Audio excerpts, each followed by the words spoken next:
ఆ project start చేసిండ్రు. అసెంబ్లీలో మాట్లాడిన అధ్యక్ష, ఆన్ రికార్డ్. అధ్యక్ష, ఆ ప్లాంట్ అనుకున్న సమయానికి పూర్తి చేయలేదు.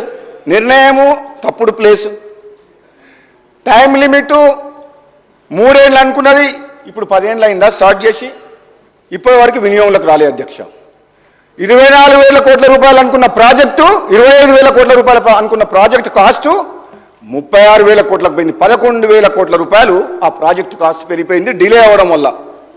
రెండోది అధ్యక్ష, అందులో కూడా బిహెచ్ఎల్కు 20,000 crores వర్క్స్, 20,000 కోట్ల వర్కులు నామినేషన్ బేసిస్లో ఇచ్చిండ్రు.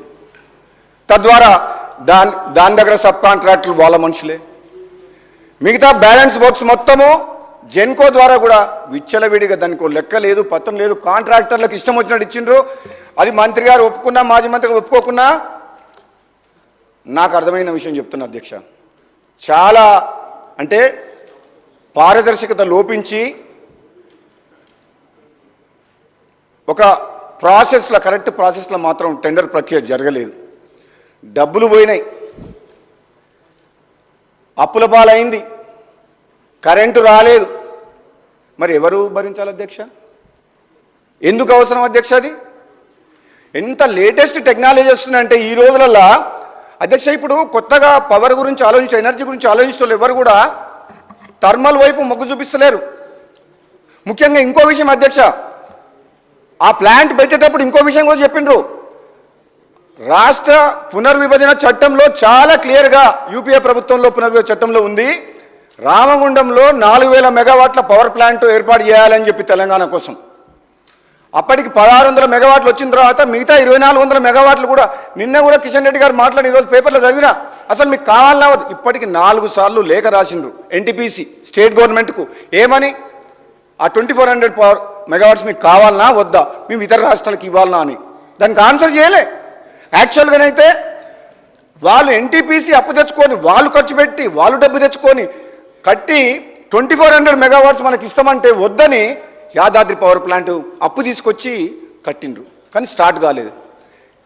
మన పునర్విభజన చట్టంలో ఉంది, మనకు పవర్ వస్తుంది, వాళ్ళ డబ్బుతో కడతామంటున్నారు, పవర్ సప్లై చేస్తామంటున్నారు, రామగుండం మైన్ ఏరియాలో ఉంది.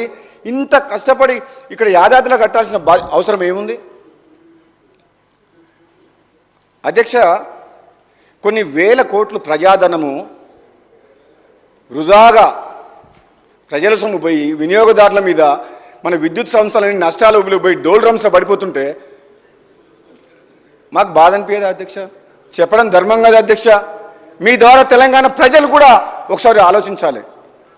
ఆనాడు ఉన్న ముఖ్యమంత్రి ఏమనుకున్నాడో, ఈ రాష్ట్రానికి నేను రాజుని, నా తర్వాత నా కొడుకు, ఒక మోనార్కీ లాగా ఫీల్ అయిపోయిండు.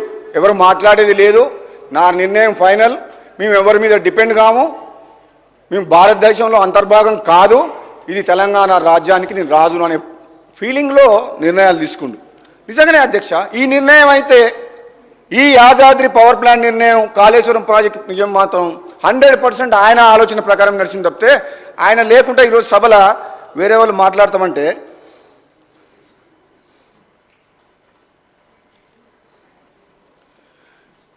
మరి ఇప్పుడు మాకు కూడా అనిపిస్తుంది అధ్యక్ష, సభలో ఉండాలి. మరి ఎల్ఓపిగా ఉన్నప్పుడు సభలో ఉండాలి, మా మాటలు కూడా వినాలి, జవాబు చెప్పాలి. జవాబు చెప్పాల్సిన బాధ్యత ప్రతిపక్ష నాయకుడి హోదాలో ఉన్న కేసీఆర్ గారి మీద, మాజీ ముఖ్యమంత్రి గారి మీద ఉన్నది అధ్యక్ష.